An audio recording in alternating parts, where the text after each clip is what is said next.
I want to introduce a dear friend of myself and Unite LA, and it's one of Unite LA's board members, Efraim Escobedo. Efraim is the vice president in charge of civic engagement, multi-sector collaboration, and public policy at the California Community Foundation. Efraim is recognized nationally and locally as an active leader and expert in Latino civic education and election policy. He's also just been named the vice chair of Hispanics in Philanthropy. So if we were in person, I'd say please give a big hand and welcome Efraim, who will introduce our speaker today. We can't do that in person with a clap, but to you, Efraim, I'm sure all our colleagues would be clapping right now if they had the opportunity. Welcome, Efraim. Thank you, David, and Unite LA team for putting today's panel together, and also to all of our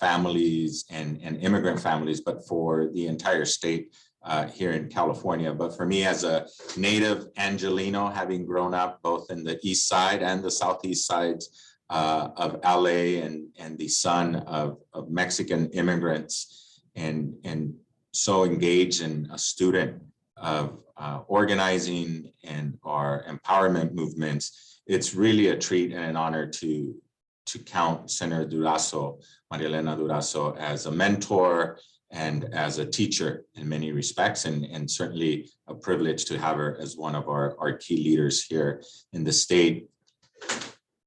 Senator Maria Elena Duraso is a lifelong organizer. She currently represents California Senate District 24, which encompasses Central and East Los Angeles.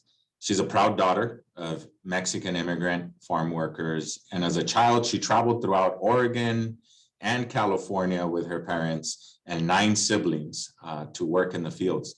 She was the first female president of the Unite HERE Local 11, and the first female executive secretary treasurer of Los Angeles County Federation of Labor. Senator Duraso is a graduate of St. Mary's College in Moraga and earned her law degree from the People's College of Law. And I think we can all count ourselves fortunate to have her representing our communities in the state legislature in what's been a tremendous couple of years for our community. So with that, Senator, want to invite you in for some opening remarks and just say muy buena bienvenida, and thank you for joining us.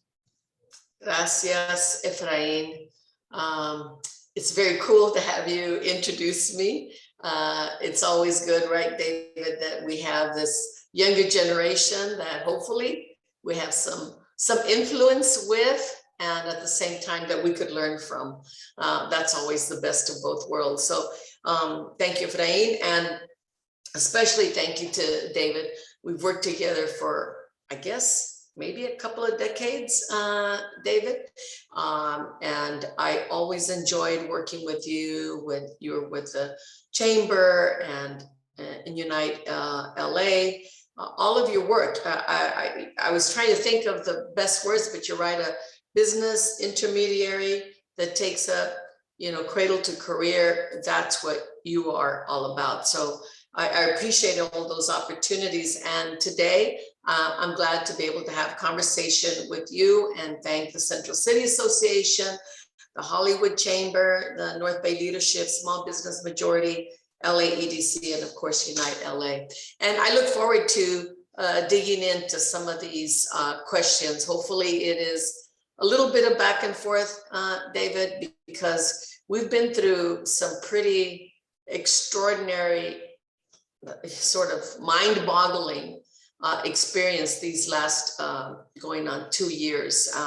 Never in our wildest dreams imagined any of the dynamic that we went through. So You know, sometimes having these one-on-ones, sort of one-on-ones, conversations helps us think through how to do a better job. It's not just doing it, but it's sort of debriefing after it. So that's how I see it. So I want to jump in and just thank you very much. It's been personally a difficult time during this pandemic, but it's also been very invigorating and challenging. Hopefully, I was part of the challenging part as well as that led to some success. So let's jump in, Efrain and David and everyone else. Thank you so much again, Senator, and thank you to our partners, and thank you for acknowledging their work and making today possible. I'm gonna, thank David for giving me the opportunity to get a question in first and help kick us off. And so you mentioned the challenging part, and at the top, David mentioned some of the great work the legislature was able to advance and work with the governor to get passed here in California, which in our mind really gets us on track to building the foundations for a new, more inclusive economy, right? Not just recovery. And yet in the background at the national level, we saw as Congress attempts to do the same thing, that rules being what they are, the prospects of including pathway to citizenship for probably millions of immigrants here in the United States suffered a setback due to Senate parliamentarian ruling. And so as we think about that and what California is doing, kind of how is California different in terms of the vision that the legislature and governor have been crafting when we think about building an inclusive economy, and you balance the fact that for California, a critical and substantial part of that economy and workforce is our immigrant communities. And so as you hear what's happening there, one, what does this mean for the work we need to be doing as a state? And how can we lead the way if we're not getting traction in Washington? Good, great question that we're all grappling with. And I know you, Efrain, with your work with the census, we had a tackle on that was a huge issue in our community, is the threat of the citizenship question and how we tried to deal with it. The state of California invested approximately $180 million into a census campaign that reached out to the hardest to reach communities. So that's something no other state in the nation invested that kind of money into reaching out to our communities in many, many, many languages, indigenous languages. Why? Because we wanted to incorporate. We wanted to make sure it was accurate. We wanted to make sure the count was honest. So that's an example from a couple of years ago of what we did as a state and what we expect the state to do. This is not a favor. This is the reality which helps all Californians. During the pandemic, the Latino caucus played a big role in urging that we had to get out and do the testing. That was the first thing. We didn't have a vaccine. We had to do something about that and to make sure that our communities all felt comfortable. Again, something like 70%, if I get this right, 70% of undocumented are in mixed status families. And so when you do anything that either hurts, includes, or excludes undocumented, it hurts an entire family. It hurts an entire community.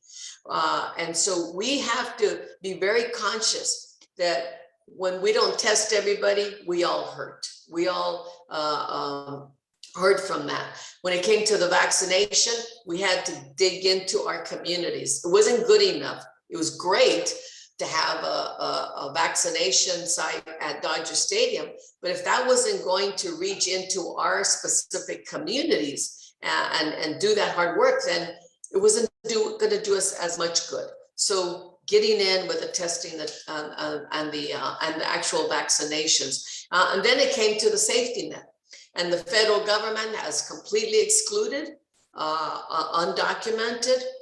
when it came to the safety net, whether it's, funding for unemployment, whether it was the stimulus checks. In fact, the first set of stimulus checks said that if you had anyone in your household, not even if you could be a citizen, but if you had somebody in your household that was undocumented, you were ineligible for the stimulus checks. That's how bad and how far it went.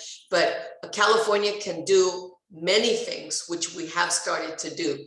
Our earned income tax credit has now been extended to ITIN holders. That's something that we did. We had a separate pot of money for undocumented. It wasn't nearly what we needed, but it was one effort, a $75 million fund for undocumented. Of course, a very big win for our community is expanding healthcare, Medi-Cal, to undocumented seniors from 50 and older. So there are a number of things, and we know that there's much more that we can do. And again, this is not a favor to a community. This is not charity. This is something that has to be done for the sakes of the 5th largest economy in the world. We can't brag about that and not include everybody.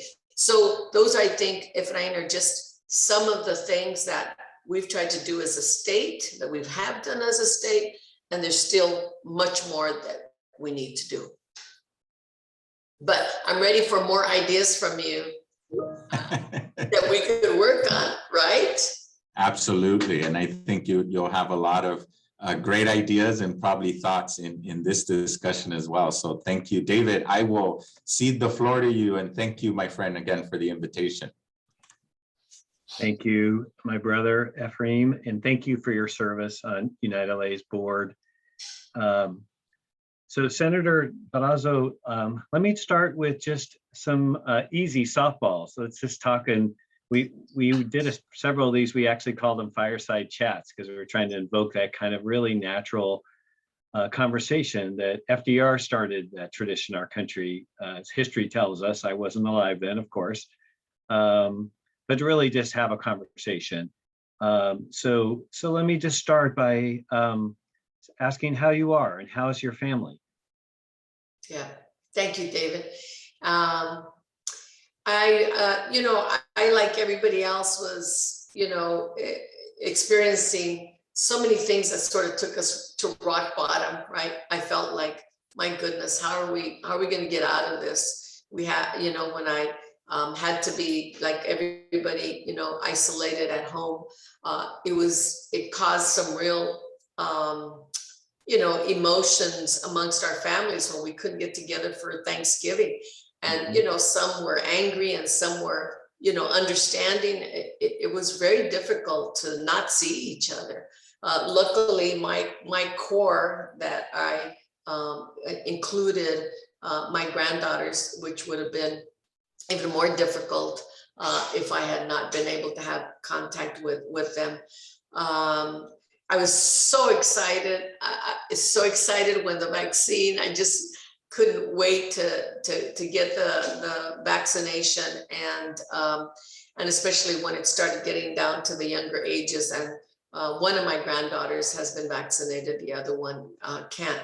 Unfortunately, not only were very good friends of mine passed away from COVID, but I also had an immediate family member, my younger brother, who passed away. So I felt both the bigger, issues that everybody felt, and also the immediate, very personal, grief around what COVID has done.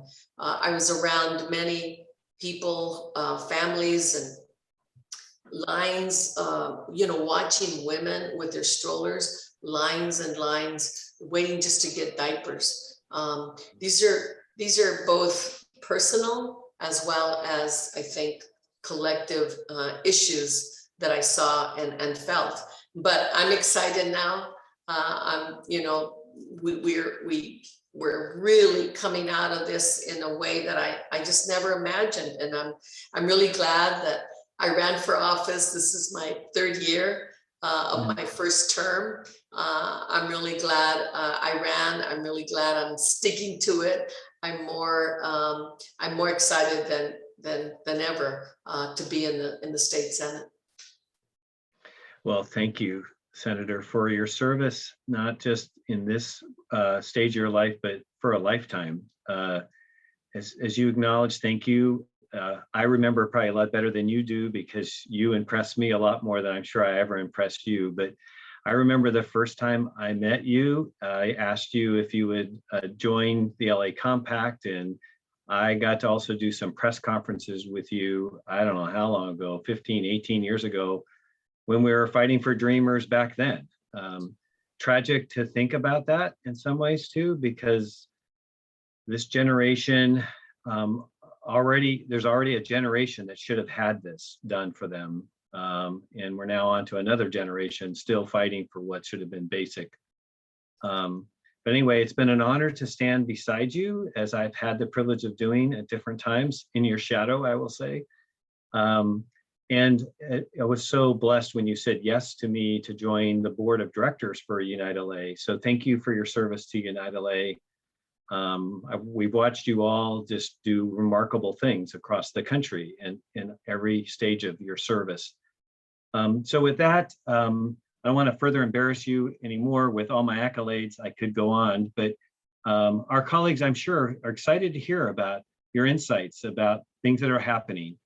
So I'll start out with the state budget. It must have been so amazing. We're all tracking the May revise, and suddenly he says, oh, 75 billion more than we thought, which within our lifetime, that's as big as the entire California budget was. And now it's just extra pocket change. So tell us a little bit more about this historic budget. What do you think are the opportunities where we can leverage this moment for both immediate impacts, but long-term change? Yeah. Well, I think just to start, this great budget allowed us to address in a very, very significant way the immediate needs, the emergency needs that we had that were caused by COVID.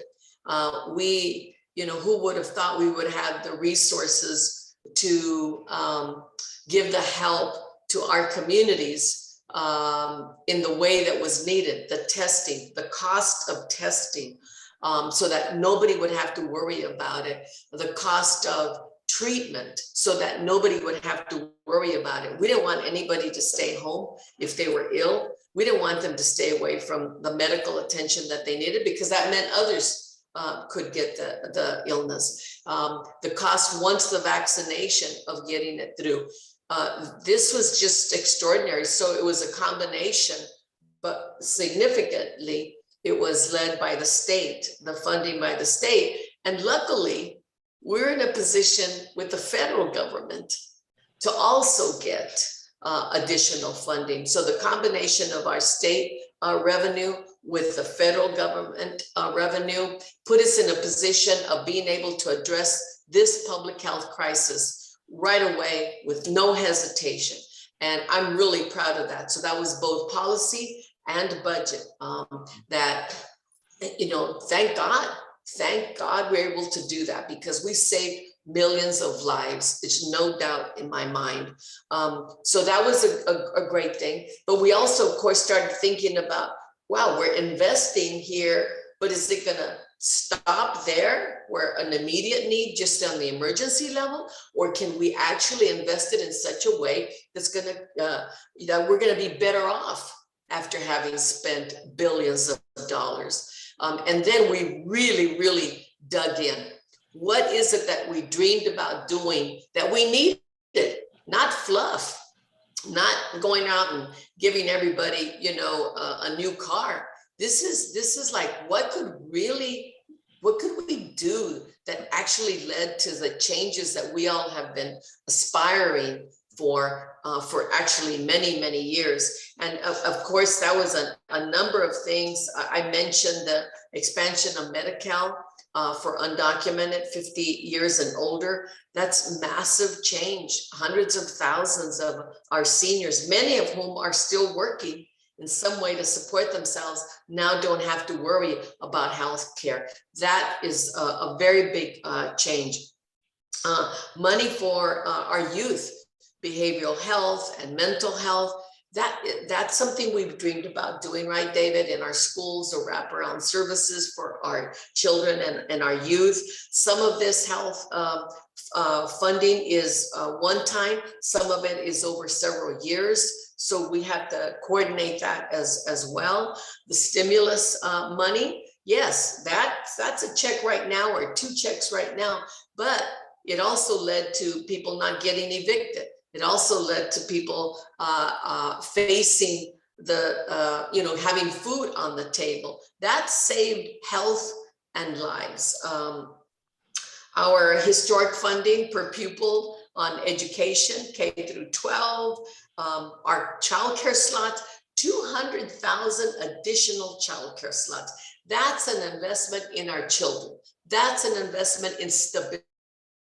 Those children will have the guidance from very early on in childcare through trained childcare providers. Those childcare providers also benefited because they're going to be, their rates are going to be increased. So they'll be making living wages to be able to take care of our children. How great is that?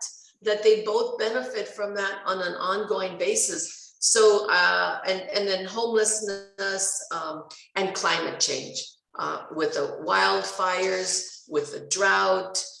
We've, put together a climate resiliency package. I could go on and on, David, but broadband for all, an investment of $7 billion. That's a permanent, ongoing investment. And access to justice reform and the courts. So those are just examples, David, of how we jumped in to this has got to be taken serious and not as sort of fluff to spend here and there. Right. Yeah, I mean, we could feel, as you are all trying to figure this out, you, the legislature and the governor, the challenge of figuring out how do we make sure that we make good choices about the things to fund, but also literally, how do we spread this money through agencies and entities so that it can be invested wisely? And we're working now with a lot of these agencies. They're overwhelmed because it's so much resource that we've been asking for in some ways, but in other ways, like too much, too quick. What's the legislature thinking about in terms of trying to make sure that the Department of Education, DSS, and the Student Aid Commission, all these different agencies that are having these resources, how do we help them build the capacity within California to deploy these resources so they get to our families of need? Well, I think part of that is the connection with actual groups on the ground. Of course, our agencies have the full professional capacity and the infrastructure to carry out the mandate of all these this spending. But I think that those agencies that are more connected with on the ground groups and community-based groups, they'll do a much better job. If they try to do it as a separate infrastructure, then I think we won't do as good a job. We won't really reach the people. We won't really, we just won't have, like you said, the people power to be able to carry it out. And I think those that do good work on the ground need to be connected with this. They have, great ideas. They've experienced it. Let's just take the justice reform, $200 million for rehabilitation, reentry, and recidivism reduction. There are a number of organizations, you know them, David, you all work with them, that have the experience of doing that. So rather than an agency trying to come up with a new program, an agency that actually connects with, ARC or Homeboy Industries, groups on the ground, that's where we'll get the best buck for our funding. And again, others are, it's the right ways to use it, use the infrastructure, our utility debt, get it through the utilities. So I think it's being smart on the ground. we decided how much would go into which pots of money. But in the end, it's really going to depend on people on the ground. Some of it is within 1 year of the budget. Some of it is spread out 2 to 3 years. So it's not all coming at exactly the same time. Right. So maybe it's too early to ask this question, but we saw the LAO just coming out and saying that this year's budget is going to be even better than we thought it was, even more money.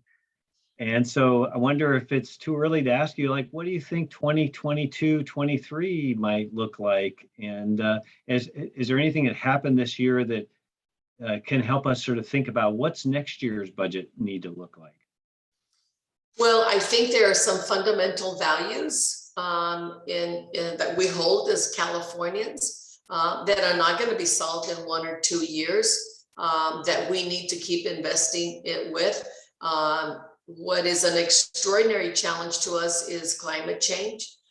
We see the damage that it does, the lives that it hurts. People not only die, but you have permanent health problems, both to the front line responders.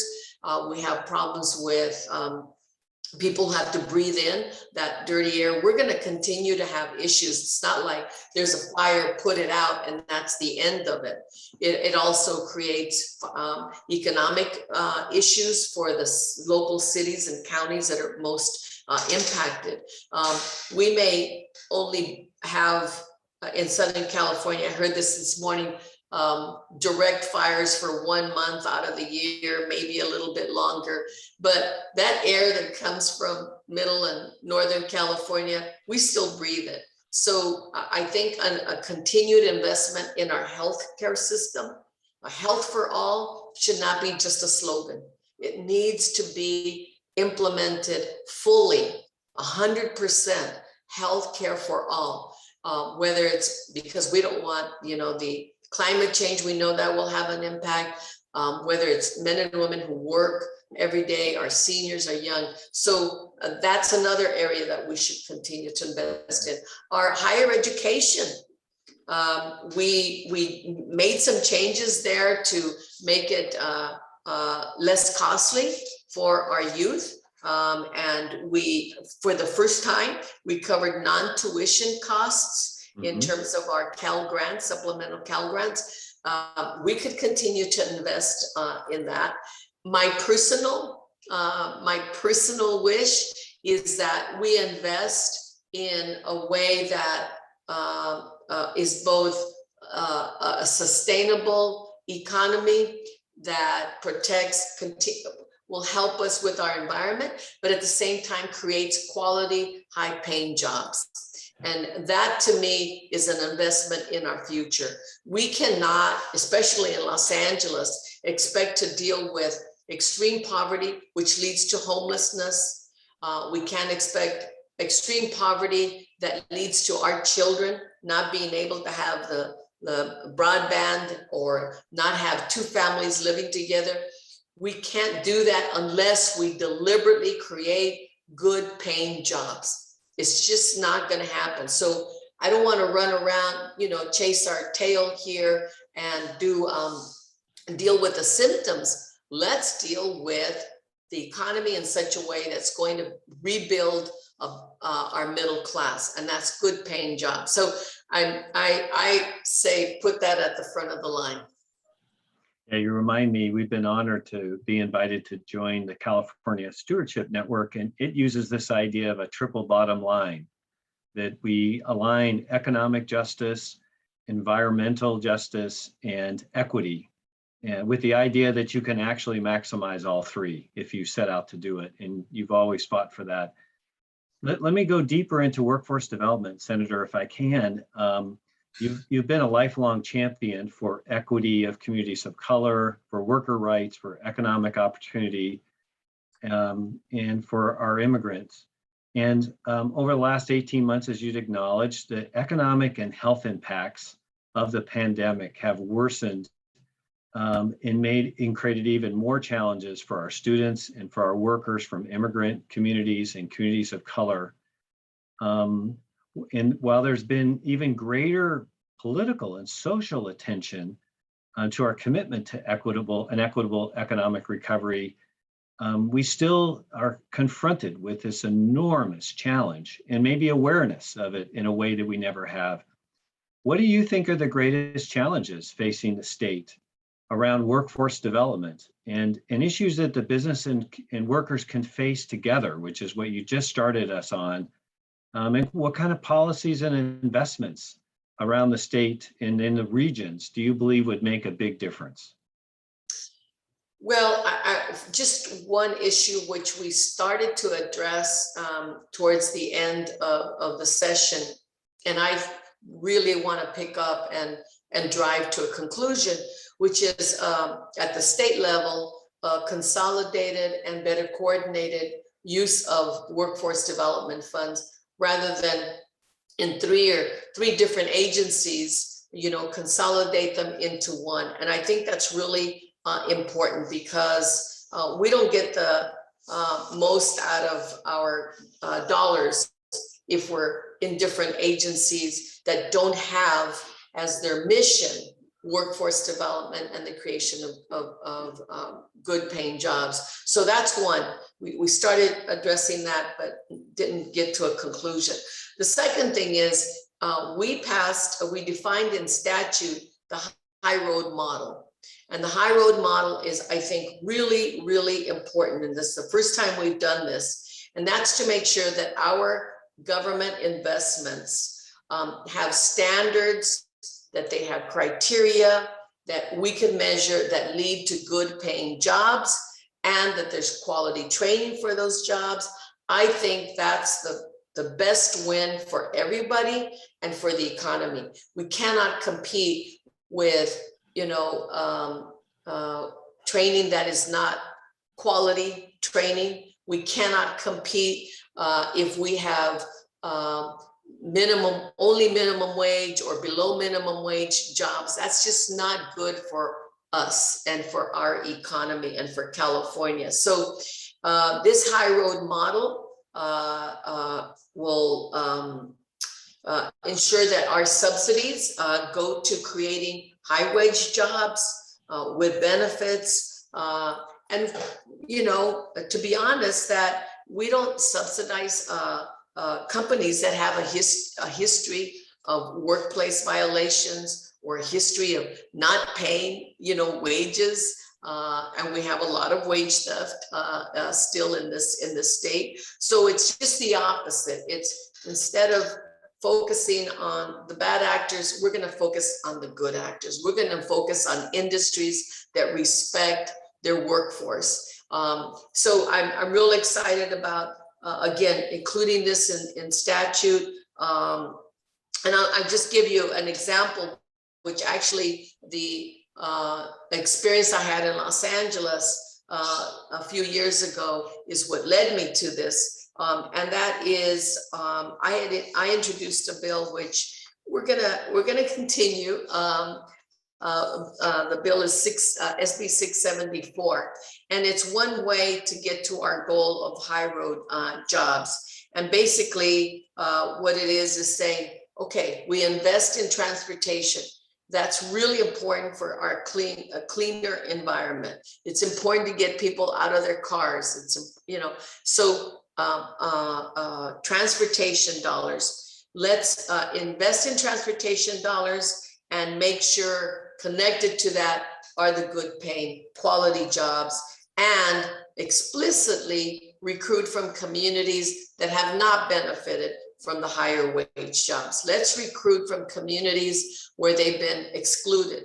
Let's recruit from communities of men and women who've been formerly incarcerated. They just want a good paying job. They'll get back on their feet if we do that.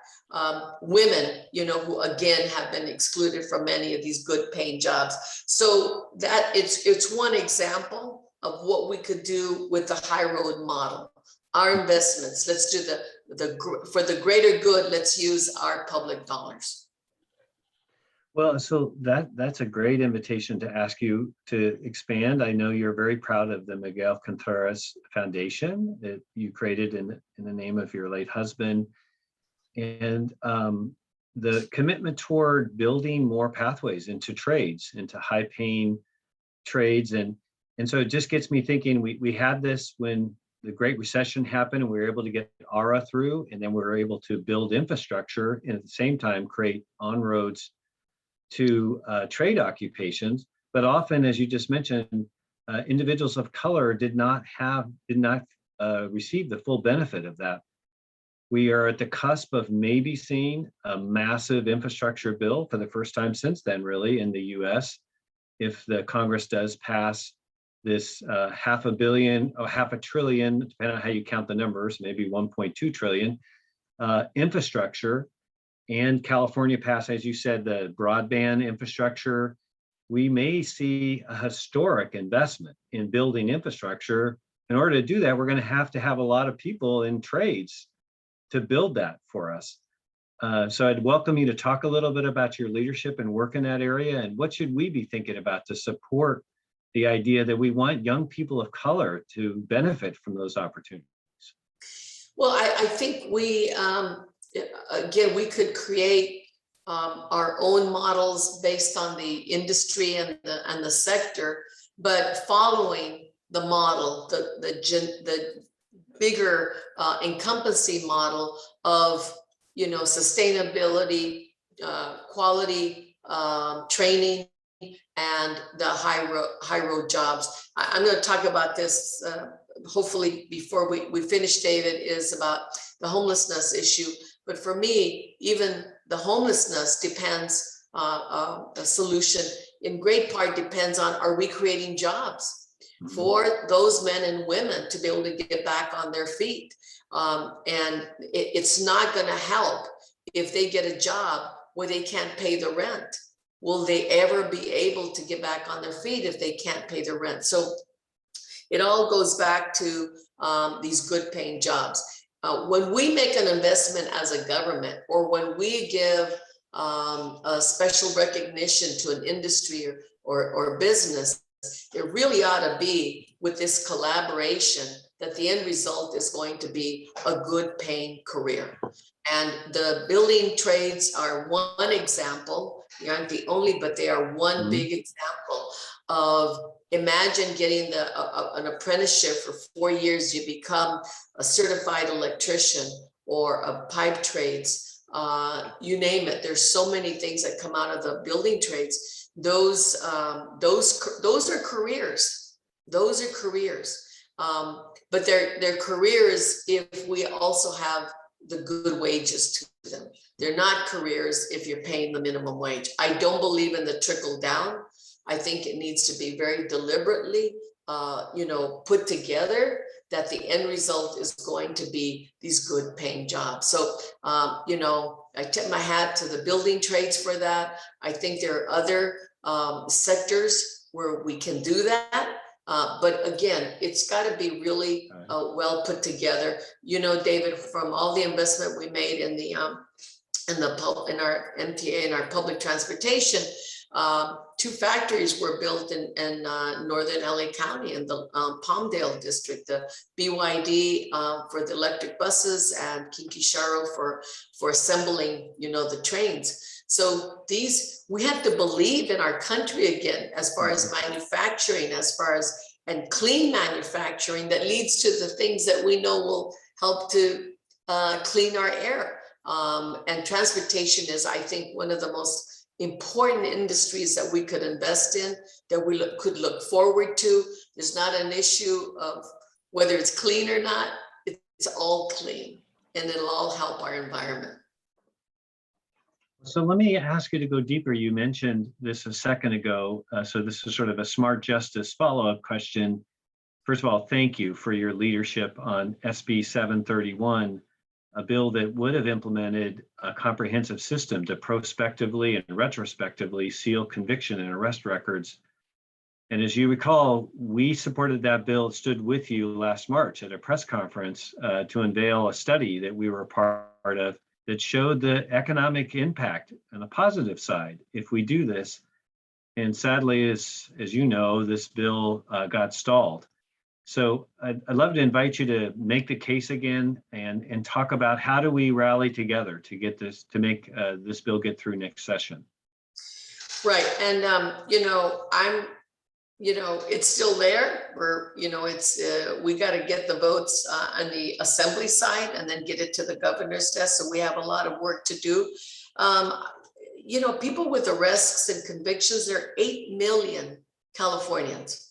8 million Californians with an arrest or a conviction record. When we as a government, as a people, we invest billions of dollars, billions into rehabilitative services, career services, counseling, both before men and women are released and then after they're released. So what's the good of all that investment? What's the good of them, having this hope and the dreams of re-entering our communities and reestablishing themselves with their families if they are banned from so many things in our communities, in our societies? Everything from something as simple as coaching a team, they can be banned from that. They're banned from some of the housing programs. There's so many things that are essential that they will be banned. They are banned from doing, or that their record is used against them. So I know that we can do a much better job. Right now, their conviction records are maintained for 100 years. This follows them forever. This follows them. We have to do a better job of that. So in order for them to have the childcare, the healthcare, so many opportunities, we need them. This SB 731 is a very thought out process for them over a few years, whether it's a felony arrest, a non-serious, non-violent felony, that they can over several years look forward to the relief from their records.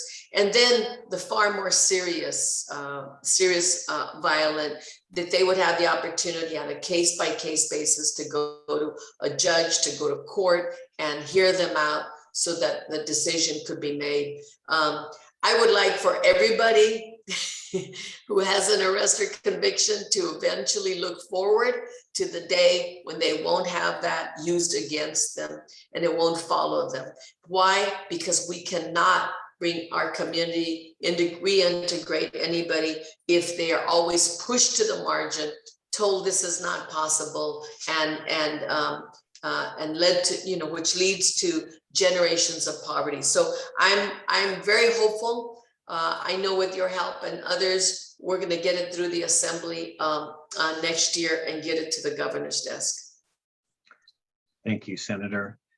So let me shift to homeless. You brought it up earlier. A bright spot from the pandemic has been the pressure to challenge us and ourselves to become more innovative and do these systemic change efforts.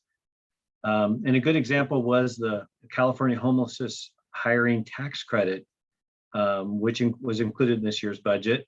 And some of our attendees today in this webinar are chambers and business organizations like the Hollywood Chamber or the Central City Association or Small Business Majority. So please share how this win could address homelessness and provide opportunities that benefit employers while supporting one of our biggest challenges.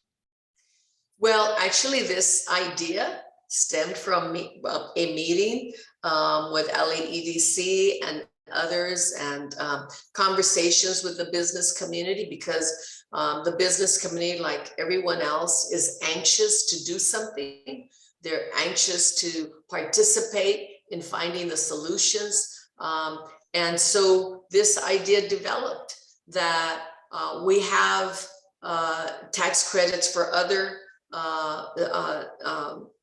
categories of people, of Californians, to help them get back on their feet, like veterans. But what about homeless? What about someone who who actually gets the supportive services and starts moving in the direction of getting back on their feet. So we came up with this altogether, homeless hiring tax credit. It's $30 million in the budget. It's maybe the first, but it's one of the first homeless hiring tax credits in the whole country. And we, we want to make sure that these are men and women who have started down the road of taking actual steps, using the supportive services, so that then an employer could say, who do I hire? How do I know who to hire?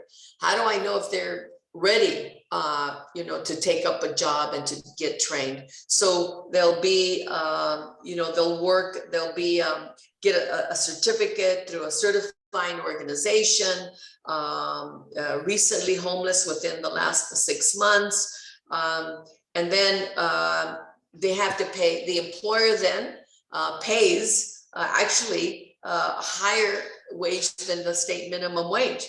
They pay 120%, which will be part of what's the tax credit. This includes and involves, they'll have to work a certain minimum number of hours every year, and based on the hours credited, they'll get a certain amount as a tax credit. But it's up to $10,000 per eligible employee. So the point being, there'll be men and women who are ready, they're taking steps, they've got the supportive services. You can assure the employer this is not someone who's not ready, but they're ready to go. The employer, for their time, for their investment, for their understanding, here I'm giving someone an opportunity. I know I may have to work and put some more time into this person than I might with somebody else, but it rewards employers. It helps employers who are willing to do that. And at the same time, I believe, we'll see, I believe it will help men and women get back on their feet in a much more stable way. Thank you, Senator, and thank you for your leadership on this. So I'm going to conclude with one last question, then if we have time, we'll tee up a couple audience questions. So you brought up childcare earlier, and I'm going to ask you to go a little deeper. I'm going to broaden it to not just childcare in a childcare reimbursement sense, but birth to 5. I don't know if you know, but I had the honor of serving on the governor's paid family leave task force with some of my colleagues here, and thinking about improving our leave policies and funding for moms and dads to stay home with their babies. The governor, as you know, came out with an early care and learning master plan, first in the history of California. You all then supported this expansion of childcare, you said, 200,000 slots and rate reimbursement to better pay mostly Latinas that take care of our babies for minimum wage, as you called out rightly. And then preschool, which still many moms and dads cannot afford and don't have access to. So now universal preschool is on the way. So massive set of policies. I don't know if you know, but AB 123, which would have increased reimbursements for parents with new babies from 70 and 60% up to 90%, got vetoed by the governor 2 days ago. So we were hoping, we were supportive that we could have raised reimbursements so that a mom or dad can actually afford to stay home. Because at 60 to 70%, many of our lowest income moms will not be able to access leave benefits, a plan which they pay into out of their paycheck, but then effectively can't get the benefit because they don't make enough money to live off 70% of a wage. So with that in mind, we have a whole set of efforts, challenges, and a real movement around infants, babies, and toddlers and preschoolers. So I'd love to have you just further comment on implementing all that well. How do we work together to do that? What are the workforce challenges? You sort of touched on some. I mean, one of the things that worries us, Senator, is the moms and women mostly, but individuals that have been taking care of our babies in the last whatever decade or two, as we raise quality and we expect more, we shouldn't leave them behind. They should be the privileged ones that actually get training dollars and support as we upskill this. But those are complicated questions. So love to have you finish with commenting on what do we need to do to come together to support the birth to 5 system in California. Well, I'm proud of the Legislative Women's Caucus that has taken a big lead on the issue of our children, and especially on the child care level of birth to 5. And so that's one thing. I want to acknowledge the Women's Caucus, paid family leave. These are issues that have really, we're going to, under the leadership of Assembly Member Garcia, we're really going to continue to focus on and move. So I look forward to continue to work with you on that. I think another way in which we're going to keep a focus ongoing is the fact that these child care providers have now organized and have a single voice, so that they could better communicate to us in government what their needs are, how it's going, reporting back as to what's working, what's not working. Without an organized voice, it was really hard because they're so scattered. They're all over the state and really didn't know how to communicate what the needs were and how to be more successful. So I'm most hopeful that with the child care providers organizing into a single voice, that they'll be able to help government decide the best use of our dollars, of our public dollars. And you're right, we need not just child care providers that are babysitters. We need child care providers that are trained, and they want the training. They want the ability not only to have a safe environment and healthy environment for the children, but they also want to do more training on how to teach and how to develop the children themselves. So, and you're right, the final thing is, it just, as we were increasing the number of weeks that you could get on paid family leave, but then how do you get reimbursed? From 60% of minimum wage, that's just not going to cut it. So I'm really hopeful we'll get that through. We'll make that change this coming year as well. But you know the story, you know what the vision is, and so I look forward to working with you, David, and others on this. Well, I want to conclude with just saying thank you, Senator. I didn't have time for some of the questions. I'll put one of them in as a pitch to you more, is don't forget about adult education. I know you know that, but I think we need you to remind the legislature that adult education is a very important part of helping a lot of our low-wage adults get upskilled. I want to again just thank all of our sponsors and our colleagues, and thank you so much, Senator, for taking this hour with our colleagues. I know a lot of them care deeply about the issues you spoke to, so they're very appreciative. And thank you again for your service. We're so grateful that you subjected yourself to a senatorial campaign, which is no small thing. We all knew you'd win the moment you put your hat in the ring, by the way, for what it's worth, but I know you wouldn't take anything for granted and earn the voters that you got. But we're privileged to spend this time with you. Thank you so much, and good luck as you enter into next year's session. Thank you. Thank you to everybody. Appreciate you all.